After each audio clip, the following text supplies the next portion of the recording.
Le SUV noir de Quinlay Adabio pénétra dans l'enceinte, ses phares découpant l'après-midi gris. Le conducteur ralentit lorsqu'il aperçut quelque chose au portail, quelque chose qui n'avait pas sa place ici. Un fauteuil roulant. Une petite valise renversée sur le côté. Un sac en plastique contenant des médicaments trempant dans l'eau boueuse. Sa mère, assise, impuissante, sur le fauteuil roulant, les mains tremblantes, le visage levé vers le ciel comme si elle pouvait voir la pluie avec sa peau. Elle pleurait.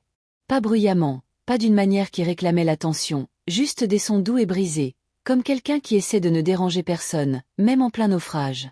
Le cœur de Quinlay s'arrêta. « Mama » murmura-t-il. Sa mère aveugle tourna lentement la tête, entendant sa voix. L'eau coulait sur ses joues, se mélangeant à ses larmes. Son pagne collait à ses jambes. Son châle avait disparu. Ses mains cherchaient l'air comme un enfant cherchant un visage familier. « Kunla » dit-elle d'une voix ténue. « Est-ce toi ?» Quinlay sauta de la voiture, ses chaussures éclaboussant les flaques d'eau. Il courut vers elle et tomba à genoux comme s'il avait oublié qu'il était milliardaire. Oublié qu'il possédait la moitié de la ville. Oublié qu'il était censé être fort. Tout ce qu'il voyait, c'était sa mère dehors, comme un déchet que quelqu'un aurait jeté. Il saisit ses mains mouillées. « Qui t'a fait ça ?» Les lèvres de sa mère tremblèrent. Elle essaya de sourire comme elle le faisait toujours quand elle ne voulait pas d'ennui. « Ce n'est rien, murmura-t-elle. S'il te plaît, ne sois pas en colère. » Quinlay fixa la porte d'entrée verrouillée. Les rideaux bougèrent légèrement, comme si quelqu'un observait. Il se leva lentement, la pluie dégoulinant de ses cheveux, sa poitrine se soulevant trop vite, ses poings se serrant. La porte s'ouvrit. Sa femme sortit sur la véranda comme si elle avait attendu ce moment. Elle tenait une tasse de thé, calme et sèche, comme si la tempête n'existait pas. « Oh » dit-elle en clignant lentement des yeux. « Tu es rentré tôt. » La voix de Quinlay sortit basse. « Dangereux. Pourquoi ma mère est-elle dehors ?» Les yeux d'Ifeyanwa se posèrent sur le fauteuil roulant et les affaires trempées pendant une seconde seulement. Quelque chose de froid traversa son visage. Une contrariété, pas de la culpabilité. Elle voulait de l'air frais, dit Yves en haussant les épaules, alors que la pluie redoublait soudainement. Tu sais comment est la météo. Quinlay la regarda comme s'il ne la connaissait plus. Sa mère reprit la parole rapidement, comme si elle essayait de protéger quelqu'un du feu. Quinlay, s'il te plaît, supplia-t-elle. Ne te bats pas. Ne crie pas. Cela va briser ton foyer. Briser ton foyer. Ces mots frappèrent Quinlay plus fort que la pluie. Parce que sa mère avait toujours dit des choses comme ça. Toujours. Même quand elle était malade, même quand elle était ignorée, même quand elle était traitée comme si elle ne comptait pas. Quinlay regarda le sac de médicaments trempé de sa mère. Il vit les flacons de pilules flotter dans l'eau marron. Il regarda ses bras minces, grelottants. Puis il regarda à nouveau Effa. « Je suis parti à l'étranger, dit doucement Quinlay, et je t'ai laissé avec une seule tâche. » Efeoma prit une petite gorgée de thé. « Quinlay, tu es dramatique. » Ce mot, dramatique, fit craquer quelque chose en lui. Quinlay s'approcha de la porte, les épaules carrées. Sa voix était toujours calme, mais elle résonnait comme un avertissement. « Ouvre la porte, dit-il. » Yves soupira comme une reine fatiguée s'occupant d'un serviteur têtu. Elle s'écarta, le laissant entrer. Quinlay poussa la porte et fit entrer sa mère à l'intérieur, les mains douces, les yeux brûlants. Le salon était chaud, lumineux, propre. Trop propre, comme si rien de douloureux ne s'y était jamais produit. Quinlay voulut prendre le foulard mouillé de sa mère sur la poignée du fauteuil roulant, mais il n'était pas là. Il regarda autour de lui, confus. Puis il remarqua quelque chose près de la poubelle. Un châle. Le châle de sa mère, trempé, froissé, à moitié à l'intérieur de la benne. Quinlay se figea. Il marcha lentement vers la poubelle et le retira. L'odeur de sa mère y était restée attachée. Beurre de karité et baume mentholé. La même odeur dont il se souvenait depuis son enfance, lorsqu'elle lui frottait la poitrine la nuit quand il toussait. Sa gorge se serra. Il se tourna vers Yves. Pourquoi son châle était-il à la poubelle? Le sourire d'Yves s'amincit. Peut-être que la bonne l'a mis là. Les yeux de Quinlay se plissèrent. Où est la bonne? Elle est allée au marché, répondit Yves rapidement, trop rapidement. Quinlay ne parla pas pendant un moment. Il se contenta d'écouter. Non pas Yves, mais la maison, car pour la première fois, la maison semblait cacher des secrets dans chaque recoin. Puis sa mère murmura, presque comme si elle ne pouvait empêcher la vérité de s'échapper. Elle dit, « Je sens mauvais », dit maman doucement. Elle a dit, « Mon fauteuil roulant fait. » L'aspect de la maison est laid. La tête de Quinlay pivota brusquement. « Mama !» Sa mère tressaillit devant la dureté de sa voix et s'empressa de couvrir ses propos. Mais elle ne le pensait pas, ajouta maman rapidement. Elle était juste fatiguée. « Je suis vieille. Je comprends. » Quinlay la fixa. Sa mère protégeait la personne même qui l'avait jeté dehors. Et cela le brisa d'une manière que la colère n'aurait jamais pu égaler.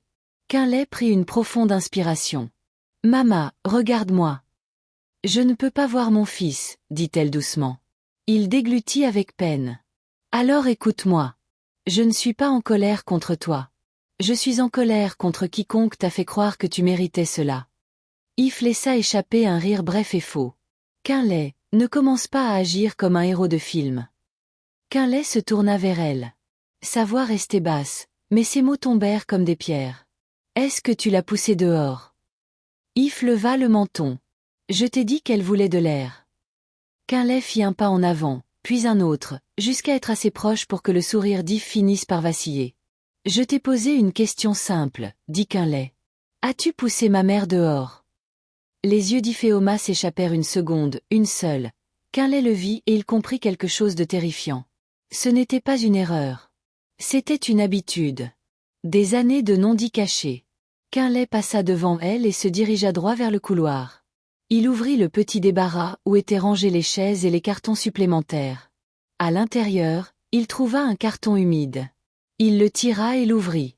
Les affaires de sa mère étaient dedans, sa Bible, son vieux portrait encadré du défunt père de Quinlay, ses pantoufles, ses pagnes pliées, et même sa canne, bien qu'elle ne l'utilisât presque plus. Tout était emballé comme si quelqu'un s'apprêtait à la renvoyer. Quinlay resta là à fixer la boîte, sa respiration lente et lourde. Derrière lui, la voix d'Yves s'éleva, aiguë. « Pourquoi regardes-tu dans les cartons comme un voleur? Est-ce que tu viens ici pour m'insulter ?» Quinlay ne répondit pas. Il transporta le carton dans le salon et le posa sur la table centrale. Puis il retourna vers sa mère, s'accroupit près de son fauteuil roulant et parla doucement. « Mama, » dit-il. « Depuis combien de temps cela dure-t-il » Les lèvres de sa mère se serrèrent. Elle secoua la tête rapidement. « Non, » murmura-t-elle. « Ne me demande pas ça. » Les yeux de Quinlay s'emplirent de larmes qu'il refusa de laisser couler. « Mama, » dit-il encore. « Depuis combien de temps » La voix de sa mère se brisa. « Longtemps » admit-elle, presque inaudible. Le cœur de Quinlay battait la chamade. Dehors, le tonnerre gronda si fort que les fenêtres en tremblèrent. Et à ce moment-là, comme si la pluie elle-même apportait un témoin, quelqu'un frappa fort à la porte. Quinlay leva les yeux. Le garde de sécurité se tenait là, trempé, effrayé, tenant un parapluie au-dessus de sa tête comme un bouclier. « Monsieur » dit le garde avec urgence. « Les voisins sont dehors. Ils disent qu'ils veulent vous dire quelque chose depuis des années. Ils disent qu'aujourd'hui, ils ne peuvent plus se taire. » Quinlay se leva lentement. Il regarda Yves. Pour la première fois, Yves parut vraiment effrayé.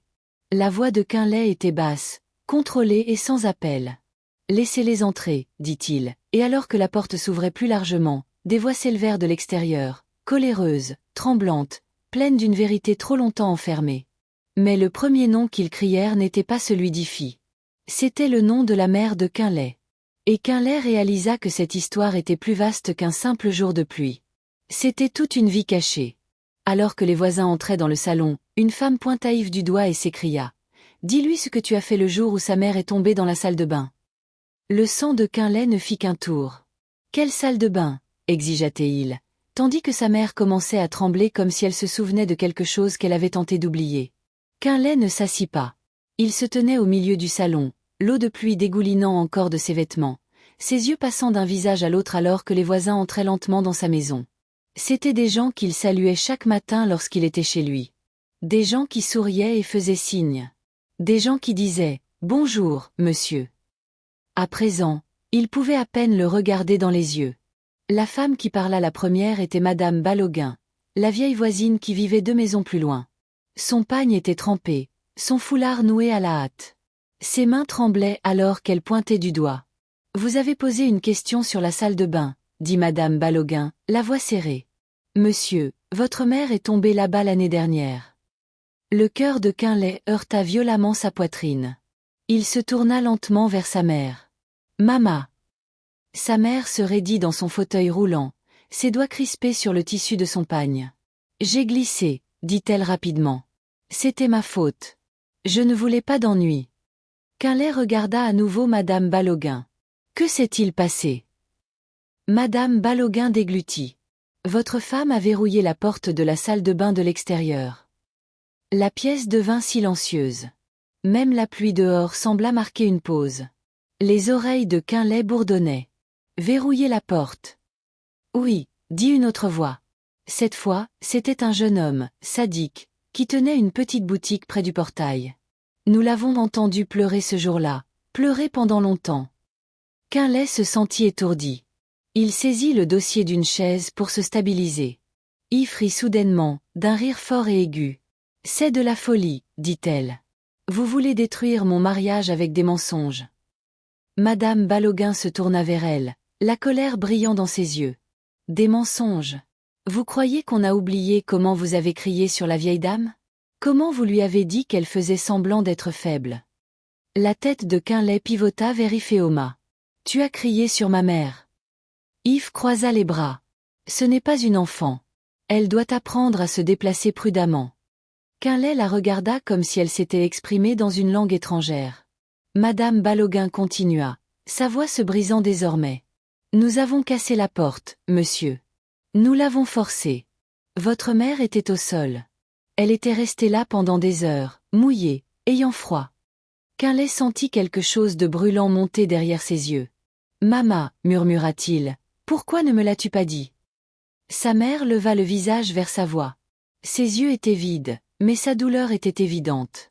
Tu travaillais si dur, dit-elle doucement. Tu l'aimais. Je ne voulais pas être la raison pour laquelle ton foyer se brisait. Quinlay tomba à genoux devant elle. Tu n'as jamais été le problème, dit-il. Jamais. Un ricanement sonore vint d'Iféoma. Alors maintenant, tout le monde joue les saints. C'est exclamé. Est-ce que quelqu'un a proposé de la prendre chez lui? Non, ils veulent juste me juger. Quinlay se leva lentement. Il marcha vers Iféoma, s'arrêtant à quelques pas d'elle. Tu as enfermé ma mère aveugle dans une salle de bain, dit-il calmement. Tu l'as insultée. Tu l'as jetée dehors sous la pluie. Yves leva le menton. Et j'étais censé l'adorer. Ce mot, adorer, transperça Quinlay comme une lame. Il rit une fois, un son court et vide. J'ai bâti cette maison, dit-il doucement. Je l'ai remplie de confort. Je pensais l'avoir remplie d'amour. Il se tourna vers les voisins. Pourquoi personne ne m'a appelé? Sadique baissa la tête. Monsieur, elle nous a menacés. Elle a dit que si nous parlions, elle nous rendrait la vie dure. Vous connaissez sa famille. Vous connaissez leur pouvoir. Quinlay hocha la tête lentement. Il savait. Iféoma venait d'une famille puissante, des relations, de l'influence, du bruit. Mais Quinlay avait quelque chose de plus fort désormais. La vérité. Quinlay sortit son téléphone de sa poche. Iféoma, dit-il. Où étais-tu quand je t'ai appelé de l'aéroport aujourd'hui? Elle hésita. Juste une seconde. J'étais à la maison, répondit-elle. Quinlay tapota son écran et le tourna vers elle. Une vidéo se lança. C'était court, tremblant, filmé depuis l'autre côté de la rue. On y voyait Yves pousser le fauteuil roulant vers le portail. On la voyait traîner une valise. On la voyait verrouiller la porte. La pluie avait déjà commencé. Un gémissement étouffé remplit la pièce. Cela ne venait pas d'Iféoma, mais de la mère de Quinlay. « Oh mon Dieu !» murmura-t-elle. Les voisins murmurèrent à leur tour. Le visage d'Yves se vida de ses couleurs. « Qui t'a envoyé ça ?» exigea-t-elle. La mâchoire de Quinlay se crispa. Quelqu'un qui a fini par en avoir assez d'avoir peur. La voix d'Yves monta d'un ton. « Tu penses que cette vidéo va me ruiner ?»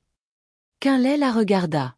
Il la regarda vraiment, pour la première fois sans que l'amour ne l'aveugle. « Non, dit-il. Tes actes s'en sont déjà chargés. » Le silence retomba. Quinlay se tourna vers sa mère. Maman, je suis désolé, dit-il. Je t'ai laissé en danger. Elle tendit la main et toucha son bras. Tu ne savais pas. J'aurais dû savoir, répondit-il. Quinlay se redressa et fit face à Iphéoma pleinement. Tu as emballé ses affaires, dit-il. Où comptais-tu l'emmener? Iphéoma ne répondit pas. Quinlay s'approcha. Réponds-moi. Ses lèvres tremblèrent. Puis elle craqua, sa voix tranchante de colère et de peur. Il y a un endroit, dit-elle. Un foyer. Les vieilles personnes restent là-bas. Cela aurait été plus facile. Quinlay sentit son cœur se briser. Un foyer, répéta-t-il. Sans me le dire. Elle n'est pas ma responsabilité, cria Iphéoma. Je t'ai épousé toi, pas ton passé. C'en était trop. Quinlay sentit quelque chose s'apaiser en lui. Froid, limpide. Il se tourna vers le garde de sécurité. Appelez mon avocat. Yves rit à nouveau, mais cette fois le son était faible. Tu n'oseras pas. Quinlay ne la regarda même pas.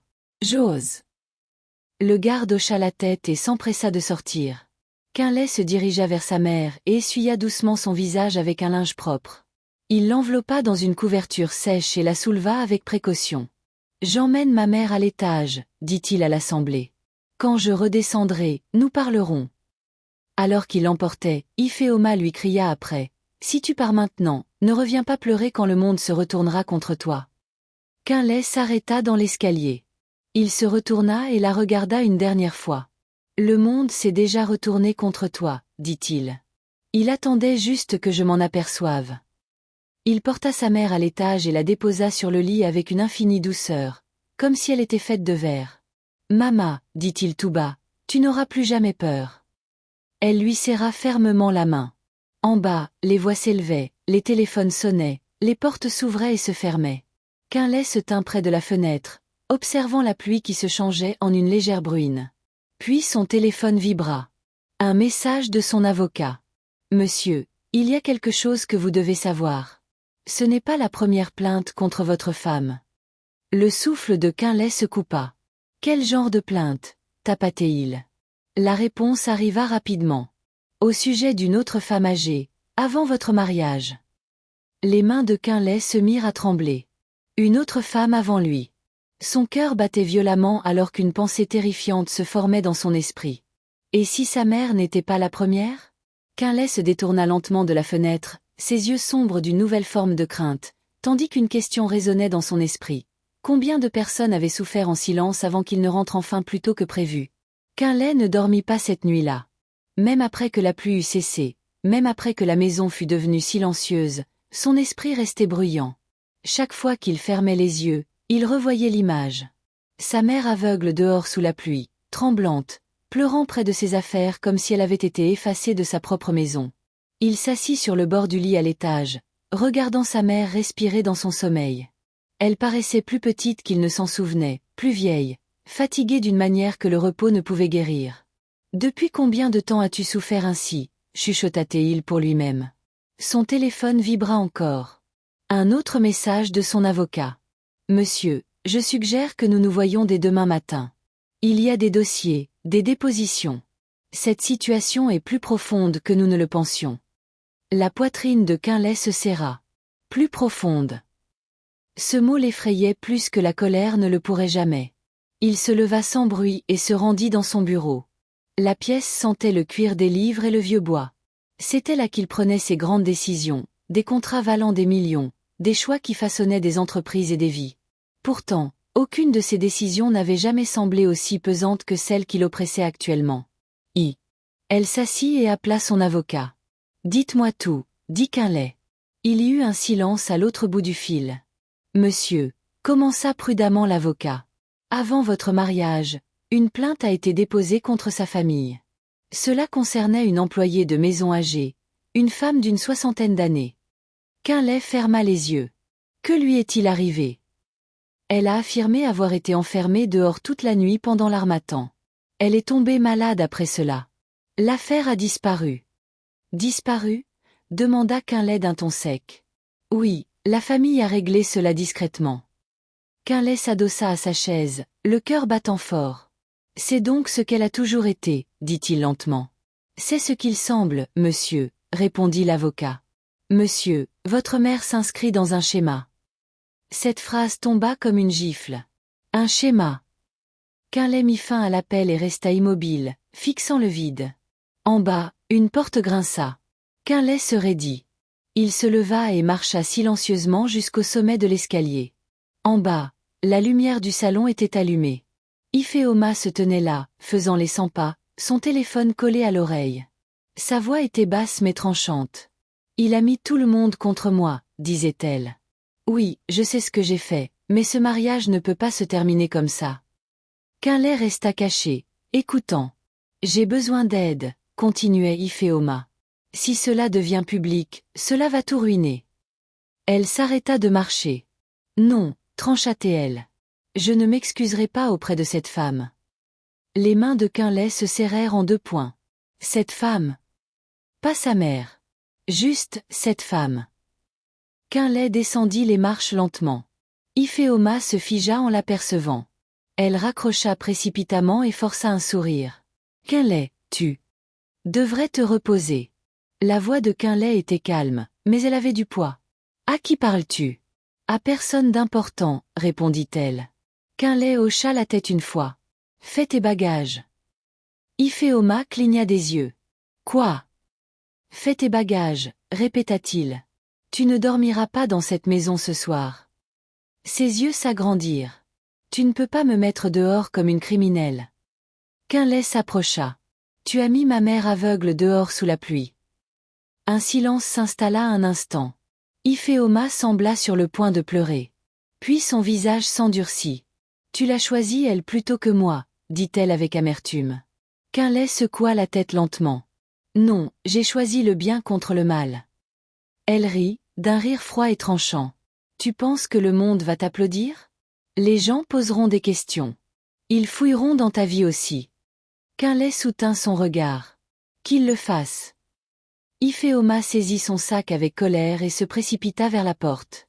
Avant de partir, elle se retourna. « Elle ne t'a jamais rien dit parce qu'elle connaissait la vérité, » dit doucement Ifeoma. « Elle savait que tu la choisirais toujours. » La mâchoire de Quinlay se crispa. Elle est restée silencieuse parce qu'elle m'aimait. Yves ricana et claqua la porte derrière elle.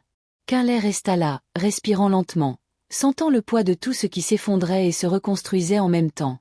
Le matin arriva trop vite. Dès l'aube, la résidence était en effervescence. Les voisins chuchotaient. Les gardes de sécurité se tenaient plus droits que d'habitude. La nouvelle s'était déjà répandue. Quinlay habilla sa mère lui-même ce matin-là. Il la nourrit, la peigna et l'installa dans un nouveau fauteuil roulant qu'il avait commandé pendant la nuit. « Mama, » dit-il doucement. « Nous allons quelque part aujourd'hui. »« Où ça ?» demanda-t-elle doucement. « Dans un endroit où plus personne ne te fera jamais de mal. » Elle hocha la tête, lui faisant une confiance absolue. Alors qu'il se dirigeait vers la voiture, Madame Baloguin s'approcha, les larmes aux yeux. « Que Dieu vous bénisse, monsieur, » dit-elle. « Nous aurions dû parler plus tôt. » Quinlay hocha la tête. « Vous parlez maintenant. C'est ce qui compte. » Ils prirent la route, mais à mi-chemin, le téléphone de Quinlay sonna. Un numéro inconnu. Il répondit. « Quinlay Adabio. » Une voix féminine calme dit. « J'attendais ce jour avec impatience. » Quinlay resserra sa prise sur le téléphone. « Qui est-ce » ? « Je m'appelle Esther, » répondit la femme. « Je travaillais pour la famille de votre femme. » Le cœur de Quinlay s'emballa. « Que voulez-vous » ? « Je veux vous dire la vérité, » dit Esther, « sur ce qui arrive aux personnes âgées dans cette famille. » Quinlay déglutit avec peine. « Où êtes-vous » ? « En lieu sûr, » répondit-elle. « Mais pas pour longtemps. » Quinlay jeta un coup d'œil à sa mère, assise tranquillement à côté de lui, ignorant la tempête qui grondait à nouveau. « S'il vous plaît, » continua Esther, la voix tremblante désormais. « Si vous n'écoutez pas, votre mère ne sera pas la dernière. » Le sang de Quinlay ne fit qu'un tour. « Rencontrez-moi, » dit-il fermement. « Dites-moi tout. » Il y eut une pause. Puis Esther murmura. « Je le ferai, mais faites attention. Elle ne tombera pas sans se battre. » L'appel prit fin. Quinlay fixait la route qui s'étirait devant lui. Il pensait que le pire était passé. Il se trompait. Quinlay regarda son téléphone au moment même où un nouveau message apparaissait d'un expéditeur inconnu. Arrête de fouiller ou le prochain accident ne se terminera pas par une survie. Quinlay relut le message. Ses mains se serrèrent sur le téléphone, mais son visage resta calme. Il ne cria pas. Il ne paniqua pas. Pour la première fois depuis ce jour de pluie, Quinlay sentit quelque chose de clair en lui. De la détermination.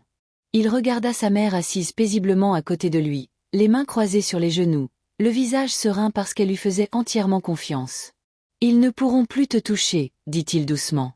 Je le promets. » Quinlay fit demi-tour. Il n'alla pas à l'hôpital privé qu'il avait prévu.